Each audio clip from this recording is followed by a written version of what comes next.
US President Joe Biden gave his first State of the Union address today, a crucial marker for his already struggling presidency. Given we've just had 12 years of major addresses from the eloquent Barack Obama and the theatrical Donald Trump, Biden was always going to seem a little flat. They were hard acts to follow. But he was largely coherent. I'll show you some slips in a moment, but he did okay and was reasonably energised by his standards. And on a positive note, he tried to be unifying, globally and domestically. The Democrats have been railing divisively against Donald Trump and his supporters for 5 years. But today, Biden decided instead to focus on what all Americans might get behind. At home, it was big government and big spending and a sop to the left with a pitch for higher taxes on corporations and the rich. The main focus for those of us outside the US, of course, was his positioning on Ukraine. In a way, it seemed to be a throwback to the 1980s because suddenly again it was the US versus Russia, the White House versus the Kremlin, which is a misleading situation in many ways given China remains America's only other real superpower rival.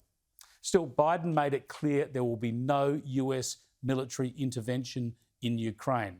Putin will be tackled with sanctions alone. But I want you to know, we're going to be okay. We're going to be okay. When the history of this era is written, Putin's war in Ukraine will have left Russia weaker and the rest of the world stronger. Well, part of those measures was a new ban on Russian flights in American airspace. All Russian flights banned. And Biden's theme of unity also extended into these global issues, where he rightly pointed out the Ukraine invasion has forced a reality check in Europe and further afield. Now everyone sees it clearly. We see the unity among leaders of nations, a more unified Europe, a more unified West. We see unity among the people who are gathering in cities and large crowds around the world, even in Russia, to demonstrate their support for the people of Ukraine. In the battle between democracy and autocracies, democracies are rising to the moment, and the world is clearly choosing the side of peace and security. Still, this crisis has already triggered a big turnaround by Biden, where once we might have thought his first State of the Union would focus on climate change, renewable energy and cutting emissions, today he was trumpeting a necessary boost to oil supplies. Tonight, I can announce the United States has worked with 30 other countries to release 60 million barrels of oil from reserves around the world. America will lead that effort, releasing 30 million barrels of our own strategic petroleum reserve.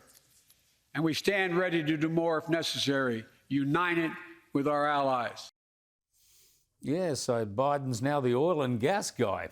Go figure. It turns out there are some threats more pressing than climate change. But I mentioned slips. Listen to Biden here on Ukraine. We stand with you.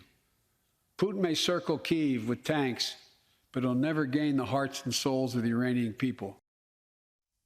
The Iranian people? No, Ukrainian. He keeps mixing up all these places and people over there, doesn't he?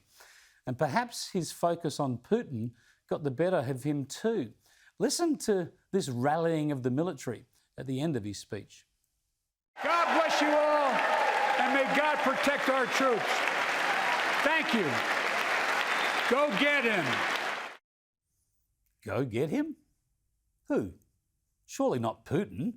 Biden's speech wisely made it very plain that the US would not directly engage in Ukraine, would not fight Russian soldiers.